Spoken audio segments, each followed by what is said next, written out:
Welcome everybody to the Bottom Line Studio, Riga Business School podcast. In the studio we have today Paula Elksne. Hi everyone. And, Hi Dāvis. Hello.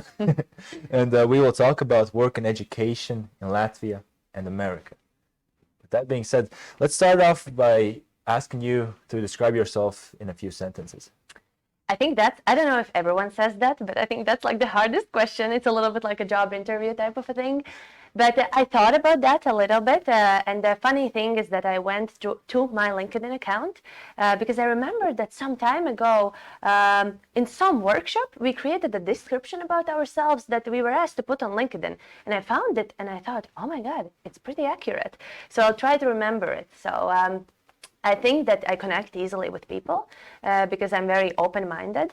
I like to get to know new ideas and to share them with other people afterwards. I have a lot of energy and I like to use it in starting new projects and moving new ideas further. And yeah, I think I always say that my kind of secret superpower is that I get things done. If something needs to be done, I'll do it. So that sounds a little dangerous, but I didn't mean it that way. By the way, like when you came up with this description, was it like in a conference? How would you recommend somebody else who maybe has never done it before, let's say a bachelor student, like they're preparing for an interview? How would you come up with that? Yeah, it's a good question. And actually one more thing that was there was my values.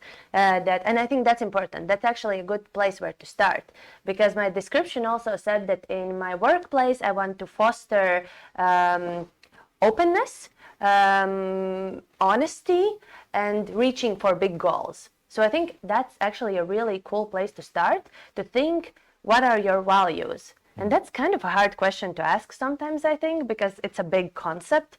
But if you can kind of figure that out, I think that's a good place.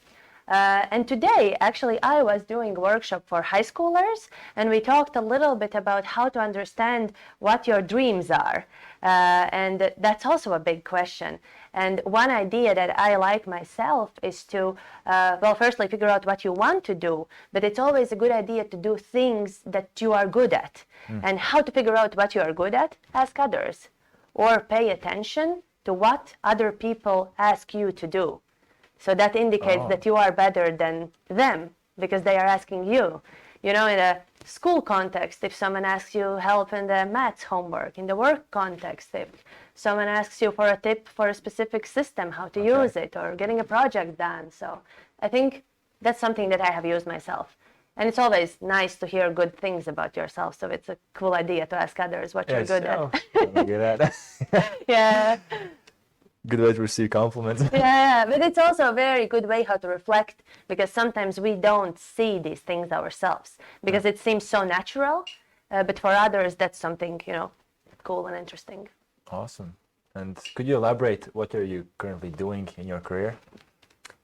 Yeah, I can try. So I came back from the US where I spent 1 year, not even 2 months ago, a little bit less than 2 months ago. And I rejoined RBS. I worked in RBS before as well. And now I'm leading initiative, which is called Education Innovation Lab. And my role is, you know, as a project manager, project leader, you do everything, as you might know, from more strategic things, coming up with a vision, mission, thinking how this will look in the future, managing a lot of stakeholders, also managing a small team, and working together with MIT. That's a very interesting aspect. Education Innovation Lab currently, its main partner is MIT, so I have a wonderful chance to continue to build on these connections that I made in the US and try to reach out to other universities in Latvia, because important point is that Education Innovation Lab is based in RBS, but everything we do for other universities in Latvia. We want to bring new ideas to Latvia and show how they can be implemented in Latvia. By the way, for some of the people who may not know what that is yet, could you maybe give like a description and for what kind of people is it meant for? Yeah, sure. Education Innovation Lab, currently we work with higher education managers and administrators from universities in Latvia. So it's not for students, it's for people who work in education, and mainly who work in administrative and managerial roles. So people who can start new projects, new initiatives, restructure how universities are working. Yeah. Okay, awesome. And I guess you mentioned that who can apply? So everybody or? Yeah, you can go to webpage innovationeducation.lv, I think. And so universities can nominate their participants. That's one group. We're also working with people from government. So government agencies can nominate their participants, and also companies, because we want to kind of change the tradition that, universities, it's only universities, and always they're working in their own silos. We want to create an environment where universities, government, and companies work together. So also companies can nominate their high-level managers to apply for the program. As well. So I know this is not the only thing you've done in RBS, because I think you were the first interaction I had when I was trying to apply as a bachelor student. So could you tell us also about, let's say, your history with RBS? Well, I know we have 1 hour, so I don't know. It's a very long story. But I have been with RBS in one role or another for a very long time, maybe 11 years already, because I'm BBA 1. Yeah. So I studied in RBS's BBA program as the first intake, and now it's BBA 11, so 11 years. I also studied in the MBA program. And afterwards, I started my career, after bachelor's program, I started my career in marketing. I worked for several years. It was great experience, but I somehow always knew that I want to work in education. But my idea was that education will be, kind of my second career. When I'm 50 years old, I will go to education, and then, it will be my second career. But somehow, talked with... You said 15 years old. 50. Oh, okay. 50, yeah. Second career, when you're kind of done with corporate world and everything. But talked with Claudio one day, told him about this idea, and then I came back to education when I was 25. So 25 years earlier than I initially planned. And then, yes, I worked with bachelor programs, mostly with that before going to the US, with all the administration of programs, student life cycle management, talked with the students who were just thinking of applying to RBS as yourself. So I've done a lot of things. I also did some things with the alumni association. So RBS, I've been around. Yeah, and you did a good job. So I've heard only good reviews about you. So. Thank you. It's always good to hear. See, asking for compliments. I'm doing it myself. Yeah, strong side. And also, there's the networking dinner coming up.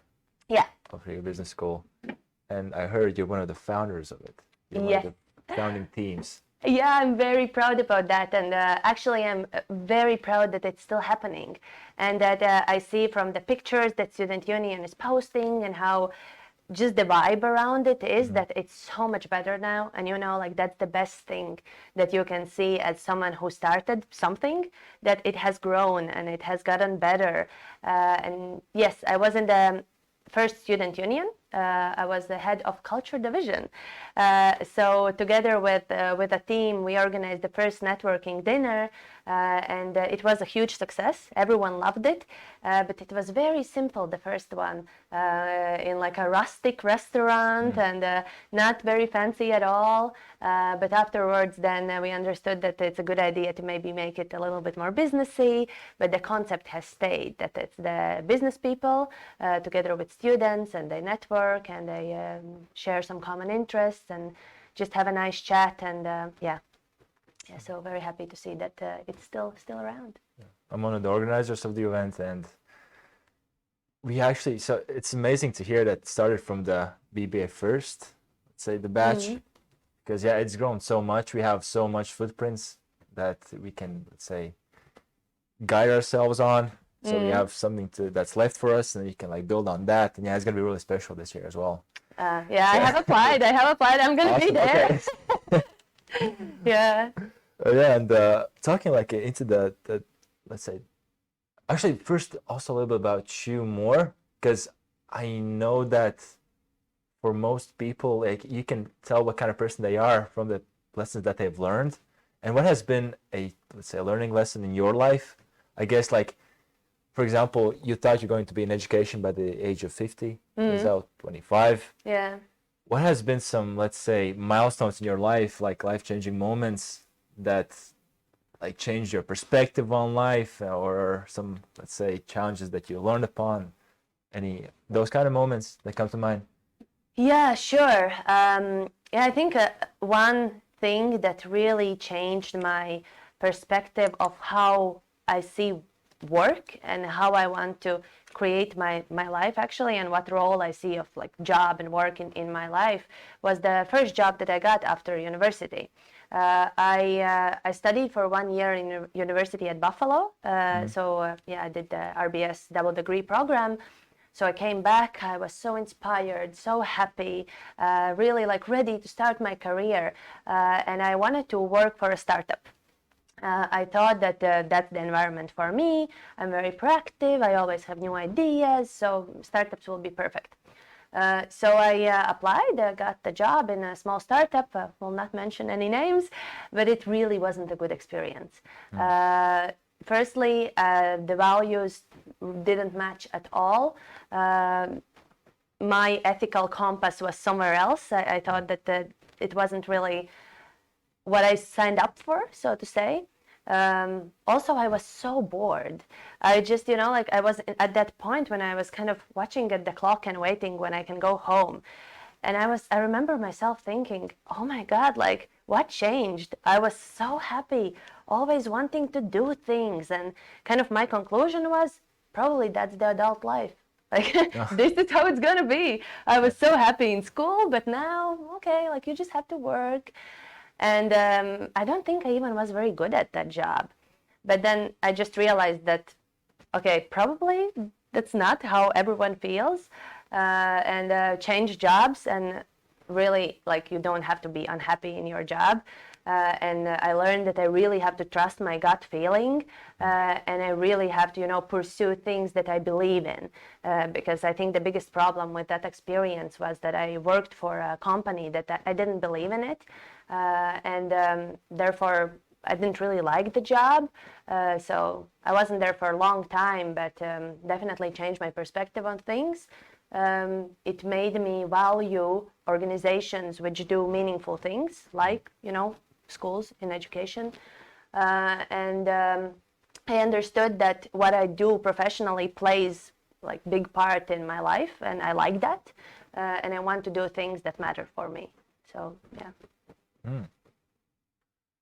Actually, I'm in a situation myself where I'm also like leaning towards a startup environment, because I want to be in a dynamic environment. And you said you didn't find that. Could that be, let's say, that specific case that you had, or there's also like did you find what you were looking for initially in the startups in the corporate world or in the education industry? And yeah, I think definitely that was a specific case. So no one should be scared of working in startups. That's my experience. In no way I think it reflects the startup industry as such. It was just my experience, and maybe why I even mentioned that it was startup, because sometimes you don't have so much information about the company where you're going if it's really small. So you don't really know what you're signing up for. So that was my case. But yes, I ended up really finding what I was looking for. Afterwards, I worked actually in another university, then more in marketing, fast-moving consumer goods, and now in RBS. And all of these roles have put me in position where I can do very active things, work with people a lot, implement my ideas. So for sure, I think I found places where I can do that and where I can work on my strengths. But yeah, my suggestion is like not to settle for things that you really don't like, because like, why? Life is so short. Yeah. Awesome. And talking about that, so you recently came back from MIT. Yeah. You wrote your research paper? Yeah, I still have to finish it, but yes. Finish, okay. Yeah. You did the majority of the work there. Yeah. And having experienced MIT, what were the let's say, the main differences that you saw in how the education is done in MIT and how it's done, let's say, in Latvia? You can generalize it, like in most universities. Yeah. Yeah, I think I can share a little bit about my MIT experience. The comparison can be complicated because most of my experience, experience of education in Latvia comes from RBS, which is also very specific, like you know, and probably all the listeners know, small, very American style. So maybe that's not the best example also. But obviously, I'm aware of the situation elsewhere as well. But just sharing a little bit more about MIT, that was definitely a fantastic experience, thanks to Baltic American Freedom Foundation. So everyone should check that out. That's a great opportunity how to go to the US and really move closer to your dreams a little bit. But MIT is a fantastic institution. It's one of the best universities in the world. And it is very special because it attracts, you know, the best people from everywhere. I say that, okay, MIT is in the US, but it's like a small world in its own. You can meet people from everywhere there. So that's, I think, the first thing. It's super international. So I think in Latvia, we're not there yet, that we have some international students, some international faculty, but MIT and generally universities in the US, they are very international. And I see so much value in it. And I really hope that we can internationalize education in Latvia a little bit more, because you learn so much from just being in that environment, and people have different perspectives, and obviously everyone is very smart and they, you know, also know their field very well, but just the different life perspectives, so cool. MIT is also very, very research oriented, as some universities in Latvia also are, but MIT has a lot of funding, a lot of money, so they can do really you know, world-class research, type of research that moves fields, you know, in different directions. So that was just a fantastic opportunity to be there and meet those people who their job is to think how they can change the world. It's crazy. Like it's really cool to see how they think, what their mindset is, and just to be in that environment. And I had an opportunity to take one course in MBA in Sloan Business School with the MBA students, and it was just very interesting to see how the lecturer creates the discussions, how they challenge students. And I think they're so used to thinking about these super big questions that they also bring this attitude to the classroom, and it's really cool to experience that. Those are two big things. I can go on and on, but maybe, yeah. So as a person who's never been to MIT, by the time you've like been there, probably let's say the average students that you met, they kind of seem like self-evident. So yeah, MIT students are like this, right? But how would you describe like MIT students in general? Like, yeah, what are they like? Does it really, when they open their mouths, let's say, are you in the first minute convinced that, I mean, yeah, they're supposed to be here, like it makes sense? Was it like that? Yeah, I think so. Well, also, it's a big school. Yeah. So they have business students, they have engineering students, they have chemistry students, they have political science students. So I think that's also a big misconception that people in MIT, they only study like things that are related to technology, like computer science and engineering. That's not true. They have excellent political science program, for example. But people are very smart, but people are also very humble. And I really liked that atmosphere in MIT, that everyone is very open. You can reach out to a professor, like I did sometimes, just found a person who I thought was interesting and I wanted to meet for a chat. Wrote them an email that I'm here for 1 year, doing this and that. Would you be open to meet with me and just discuss my ideas? And in most of the cases, they said yes. So I think that's super special in MIT, that everyone is so open and very willing to just discuss things with you. And this environment, yeah, for me, it's very inspiring that people, you know, they could be very arrogant, you know, we're at MIT, we don't have to, you know, you have to earn over time, but they're so willing to talk with you. And I think that was very special. And the environment in MIT is very nerdy, and I love it. Like, people don't really dress up. They're always in their hoodies, talking about Star Wars or something, and then doing their little experiments somewhere. Very creative, but not in, like artsy creative type, but just like people are exploring. They're there to, come up with new ideas, learn. It's very immersive. You're there to explore yourself, science. Yeah, I think that's really cool. Sounds awesome. Yeah, it was. And you said about the professors, they're really open. What are their, I don't know how much experience you had with actually like being lecturers, but what are the teaching methods that you've noticed there that they use? Yeah, so I can just speak about not big experience that I had in this MBA class, which was, it's also MBA class, so we have to take that into account, that most MBA classes are very discussion based. So it was really, the professor was asking good questions and the students were talking. Yeah. So you had to read a lot beforehand, and then you spend the classroom just discussing. I also know from just my colleagues who were talking about how the classes are conducted that it's very practical. For engineering students, they do a lot of experiments to kind of, they learn a formula, but then to understand it really, they do an experiment that proves it. They do a lot of practical work. So I think it's practical, but also students really have to do a lot. And yeah, that was interesting. Yeah. Okay, that sums it up.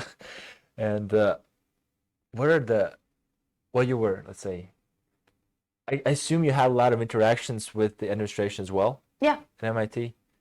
How do you, like, what differences did you see in their, let's say, daily life while working there as compared to Latvia? So maybe you said the students, especially at MIT, they're different approach, a different environment. How did those factors change? What did it change? Maybe there's some regulations that come into play. Like, this is a pretty, let's say, Fugazi kind of area for me. Yeah. I can't really imagine what it's like there. Yeah. But can you elaborate on that? Like, take it however you want. Explain the differences. Okay, I will try that. So I had experience in one of the MIT centers specifically. It's called JVEL, World Education Lab. So I can talk about that, and that's part of open learning, which is a division of MIT, and then there are other divisions. But I think one big difference is also that it's very decentralized. So a lot of, like, we would call it like fakultātes in Latvian, but like schools in English, like School of Management or School of Engineering, they have their own agenda in a way, and they're in control of things. So that's actually, when we look from administrative perspective, that's quite a big difference from Latvia. That would be one thing.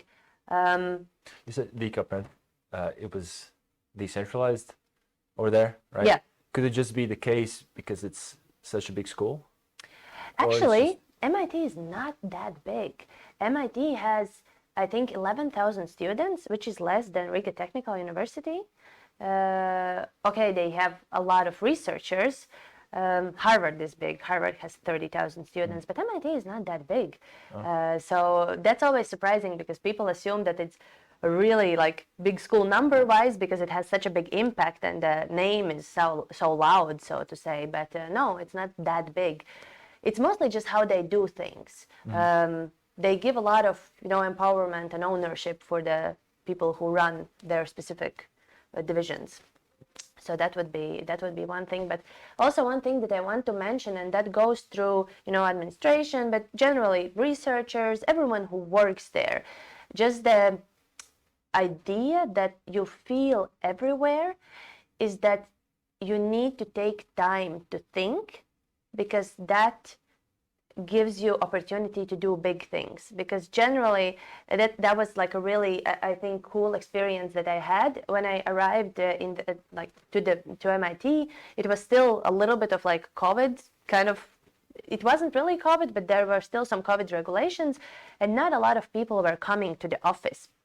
But I was always there because I was there for 1 year, and I really wanted to network. And I thought, like, if one person comes to office, I will have an opportunity to talk with him or her, and I will build that connection. So I will be in the office. And one day, the boss of Open Learning, he was there and I was there. So that gave me a really good opportunity. But of course, I was like a little bit shy to talk with him. Maybe he's super busy. And then he just told me, okay, come walk with me. I'll show you some cool places around MIT. He just had his, I don't know, thinking time or something like that. And we walked around the campus, and he showed me some cool places where like really big discoveries were made. And he summarized it all with an idea that you should only do things that can, move the needle, that can make a difference. If you don't at least have this idea that this project of yours can make a difference, you're wasting your time.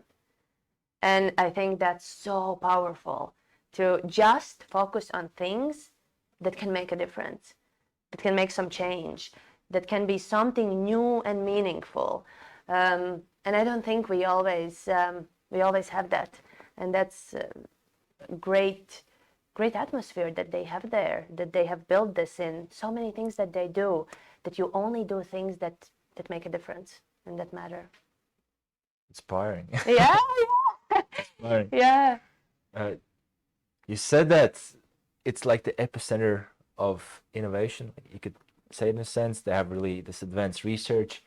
But so since they're let's say the innovators of technology, I imagine there's also a lot of technology that's being, let's say, replaced constantly within the internal structure. And I imagine you have to be a top performer just to be a secretary, or just to be, let's say,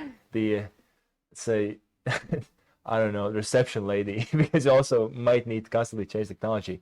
Is it that way? Like, because I guess you can call it like insider trading in a sense, because since they're the people that invent it, they can use it first. And what's that like? Do they constantly adapt to new technologies in the administration part, maybe in the faculty part as well? Actually, no, I didn't experience that. I can't say that it's not the case in any of the divisions, but actually the organization itself, it's pretty stable. Because, well, that's my interpretation. No one told me that at MIT, but that's how I see it, that you need to have some stability to feel free to experiment. Like something needs to be, like the basis. Something needs to be certain for you to feel free to, come up with stuff. And no, I would say that the internal structure was there. Of course, there were some changes, but as in any organization. So no, I think a lot of experimentation actually happens in labs, in classrooms, and the job of the university administration is to provide the environment where people feel free to do that. And if it's chaotic, then probably people will be concerned about, how to manage their work and their life instead of, focusing on creating something new. So I think that stability element is also very important in environments that are created for innovation, that there needs to be stability, some sort of stability to innovate. So you don't always have to learn how to use the systems, but also can use them. Okay. And the way you're like explaining all of this, that they have this like internal environment, like everybody seems to have these like different mindset than what the rest of the world thinks. Is it always like that? Is like your everyday life something similar to the movies while you were there? Or is it like some I don't know. I don't know how to explain this, like literally, because how you explain this to me, it sounds like every day was a movie to you, in a sense that everybody was interesting there. Everybody has their own, let's say, worldview. They have their own interests, their own hobbies. Was it that way, or is it just? Yes and no. It was like that at the end of my time there, but being very honest, it takes time to build these connections, because you go there and, well, you're there, but then so what? Like you have to get to know people. You have to earn some trust so they would introduce you to other people. You have to, at least understand a little bit the environment and what's going on to start reaching out to people. So the beginning was very, I just had to do a lot of networking, a lot of being out of my comfort zone, because obviously I was also very aware of the fact that, like, okay, I'm at MIT, so I have to think of what I'm saying and how I'm presenting myself. And the beginning wasn't that beautiful and pretty because I just had to get into that environment. But once you're there, the conversations really are fantastic. And I was learning so much each time when I had this, just a meeting with someone. And once you create it for yourself, then it can be amazing. But saying you have to get in the environment, you mean you had to, let's say, befriend somebody, or was it just to make yourself feel comfortable first and get familiar? It's just how networking works, It's like you come to MIT, okay, you're like allowed to be there essentially, because I was there in like a very specific program that I could do research. So I had my research advisors, but it's a very specific thing that you have to do. And research can also be very isolating, actually, that especially in social sciences, you have to read and you have to write. Okay, you have to talk to some people in between. And then how do you go about it? How do you meet other people? So it's just a lot of going to events, a lot of reaching out to people who you find interesting, just building a network. So once you have that network, one people, they suggest you someone else, and that's just how it goes. But things take time. But once you have this network, it's really cool. And talking about challenges that you experienced there, this is some more difficult to answer questions. So you said like the good side of it, but I'm now asking maybe about the U.S. education in general, if you can talk about that, and also Latin education. What do you think are the current challenges that are happening right now that are experiencing, trying to, let's say, find problems and answers to? Yeah, that's a very good question. And I think educators everywhere are thinking about it. And I think definitely the role of education was changing already, but COVID just escalated the change. And now, like, we have to ask ourselves, people who work in universities have to ask ourselves every day, what is our role? Because also information is available freely everywhere. You can Google, you can read. Providing information, okay, sometimes it's valuable because you can emphasize, you can really point out what's important, but that's not the main role anymore. So your universities really have to redefine their role, what they give for students. Are we more focused on teaching skills than giving knowledge? Or how do we find balance between skills and knowledge? How do we create environment that really supports this networking, that allows people to build connections? How do we make sure that if people come here to the university and they are physically here, not on Zoom or some other system, how do we make this experience really worthwhile their time? Because, okay, if we look at Latvia, but still people from everywhere come to Riga to study. Well, there are other options as well, but a lot of people still move from their home, even if they go to Jelgava or Ventspils or wherever. So how do we make this move worthwhile? And in the US, it's even a bigger question because it's a big country and people come from everywhere. And do they come just for the information, or it's actually for the experience? So the role of universities, it's really a question. A big question that's definitely big also in Latvia, but even bigger in the US, it's funding. Because as you might know, education in the US is crazy expensive. I think, well, in many schools, no one really pays this super huge amount, but I think 1 year in Harvard cost like $80,000 just tuition, not counting, all the expenses that you have for living. In most cases, people have some sort of scholarships, but still that's the base sum. And even if it costs like $30,000 a year in some like state universities, it's still a lot of money. So a lot of thinking goes into how to redesign that system so it's more socially equal. Because if it's that expensive, is it really equal? Can you really provide these opportunities for people who maybe can't just afford that? And well, we could go into a lot of discussions about, you know, just academic merit and everything, but that is also very much connected with your socioeconomic status. So funding, it's also a big question in Latvia, although for us it's from a little bit different perspective, but definitely higher education is underfunded. So also money questions. It's very different in the US and Latvia, but in both countries it's a big topic.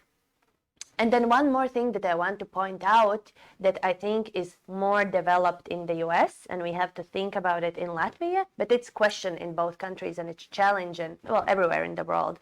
It's okay, we are redesigning the role of university as an educator, but also we have to think what other roles university has to play, meaning what is the student support that we need to provide so that students can really take the most out of it. Because, you know, some years ago, not that long ago, you come to the university, if you have some problems, well, that's your problem. You can't study good enough. But we have to think what learning support, maybe well-being support universities have to provide for students to really develop not only academically, but really as human beings. And we have to take into account all the things that are happening in the world. So how we can support students in the best way so they are successful academically, but they are also successful as people, that they don't burn out, that they don't finish university with huge mental health problems. These are important topics. How do we support them in getting their first job without huge stress? It's kind of additional services, but they are so important. And we have to think more what they are and how we implement them in the way that is the best for students. You mentioned that Latvia should strive towards being a more international, say, have the same environment that you saw at MIT, that could be really helpful. What do you think should be, how to make that happen, I guess is my question. Like, what's your, maybe, let's say, theory of the ideals that should be reached to actually make Latvia attractive enough to become such an environment? Yeah. What should happen? Yeah, I think if I would know the answer, I would be sitting somewhere else right now.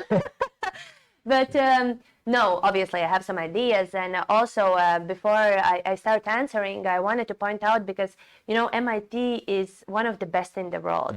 But there are also other universities that are not as good, which also have this international environment. So just a first point that internationality, it's not only for, you know, the best university in the world. Others can have it as well. And the first thing is definitely content in English. I think it's that easy. If we go through study programs in Latvia, the amount of programs in English is quite limited, actually. We don't have so many. So that would be the first thing, to create those programs. But to have programs in English, we need to have professors, lecturers, faculty members who can teach in English. So we need to make sure that people who are doing their PhDs, they can speak in English, they can write in English. So that would be the first thing. Thinking about programs that are attractive for people from other countries, definitely as well. Generally, I think that Riga as a destination for students, it's quite good. It's not a big city, but still it offers a lot of things. And maybe making this information just, you know, more clear, more available. And I think a lot of universities in Latvia, they are already starting these efforts, and they are in some cases very successful. But we are in the beginning of this road, and we just have to, you know, continue working and create more opportunities for people to study in English. And about the importance of this, like why it's even important to, let's say, focus that much on universities. You said that challenge is thinking about the role that universities have, let's say, the students' lives, but what role does universities have in society in general? It's an excellent question. Yeah, universities play a huge role in the development of society. Research, the new ideas, they come from universities. Okay, and recently also some big companies, they are focusing on research, and obviously they are also creating some new ideas and innovations, but a lot of innovations come from universities. And the beauty of innovations and new ideas in universities is that in companies, often you have to be very focused, and there are KPIs, you have to come up with a specific thing in specific time frame. So sometimes it's just the most efficient thing, but it's like the beauty, but also sometimes it has its disadvantages, that universities are more open, and professors have, and scientists, they have the freedom to just think and come up with crazy ideas. And how is it called? It's like the beauty of I forgot the term, but the idea is that there is beauty in just learning and thinking about random things, because that's how you really come up with really new ideas. So that's the first thing. Universities play a huge role in knowledge creation, in groundbreaking knowledge, and also in something more simple. But that's the role of universities, to create knowledge. Definitely the development of human capital, knowledge, skills, a lot of that comes from universities in the bachelor programs and master programs and PhD programs, but also in executive education and lifelong education. And universities should do more in that. Universities should be a place, in my opinion, where people in any age can come back and learn something new. But also universities, they play a very important role in the ecosystem. And I think they're going back to the MIT example. It's a wonderful example of how university can change like the whole area. When MIT started, it was like a really small thing, and then it was growing. And actually, the area where MIT is now, it was named in, I think, 2018, the most innovative square mile in the world, because it's MIT and also a lot of pharmaceutical companies. And then they have the Cambridge Innovation Center, Google there. So a lot of big company offices, and also MIT, and it's all like meshed together.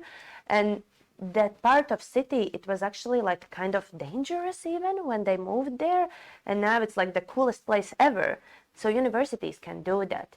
Universities have young people, which is the most important thing in the world. They are people who are the future, and universities are educating them. So obviously it should be a great place for companies where to be, and universities have to be open enough.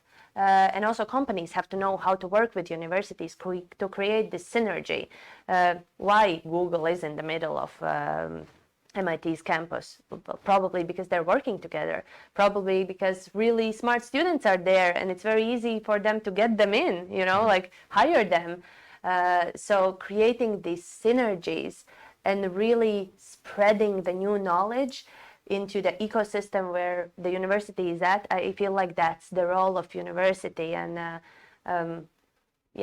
I think universities need to be these really inspiring, cool places where people come up with new things, they learn, they are really immersed in the experience, and knowledge is not contained in the university, but it spreads out, and we need to make sure we create these systems where the knowledge can spread out to companies, to government, to just the society.